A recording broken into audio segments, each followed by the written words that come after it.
Hello friends, welcome to Indian சமையல். இப்போ நம்ம பார்க்க போகிறது ரவா இட்லி. அதுக்கு வந்து நான் ஒரு கடாயில் 1 டேபிள் ஸ்பூன் ஆயில், அதில் வந்து கொஞ்சமாக முந்திரி பருப்பு போட்டு நல்லா ஃப்ரை பண்ணி தனியாக எடுத்து வச்சுக்கலாம். அப்புறம் இதே எண்ணெய் கூட நான் வந்து ஒரு 1/4 கிலோ அளவுக்கு வந்து ரவை எடுத்திருக்கேன்.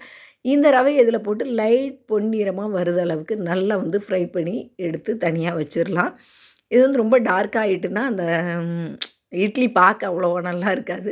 கொஞ்சம் லைட்டாக பொன்னிறமாக வருது அளவுக்கு வறுத்துக்கோங்க. அப்புறம் இன்னொரு கடாயில் 1 டேபிள் ஸ்பூன் ஆயில் சேர்த்து கொஞ்சமாக கடுகு போட்டு, கடுகு பொரிஞ்சோடனே கடலைப்பருப்பு, கொஞ்சமாக கறிவேப்பிலை, ஒரு 2 காரமான பச்சை மிளகாய், கொஞ்சமாக துருவின இஞ்சி சேர்த்துக்கிடுங்க.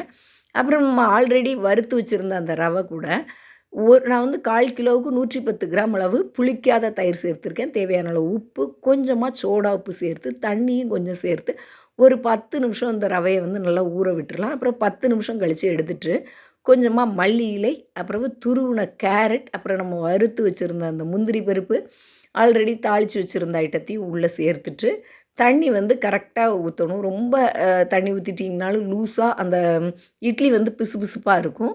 ரொம்ப கெட்டியாக இருந்தாலும் நல்லா இருக்காது. கரெக்டான பதமாக அந்த மீடியம் பதத்தில் வந்து நீங்கள் வந்து கரைச்சி வச்சுக்கிட்டு, இட்லி தட்டில் வந்து எண்ணெயை தடவிட்டு நீங்கள் வந்து இட்லியாக ஊற்றி எடுத்துடலாம். கரெக்டாக ஒரு 2 நிமிஷம் தாங்க, சூப்பராக வந்துடும். நல்ல உதிரியாகவும் டேஸ்ட்டாகவும் இருக்கும். இதுக்கு வந்து தக்காளி சட்னி, தேங்காய் சட்னி எது வேணாலும் சாப்பிடலாம். ஆனால் தக்காளி சட்னிலாம் வச்சு சாப்பிட்டிங்கன்னா வேறு லெவலில் இருக்குங்க. நீங்களும் உங்கள் வீட்டில் ட்ரை பண்ணி பாருங்கள். இந்த வீடியோ பிடிச்சதுன்னா லைக் பண்ணுங்கள், ஷேர் பண்ணுங்கள், சப்ஸ்கிரைப் பண்ணுங்கள்.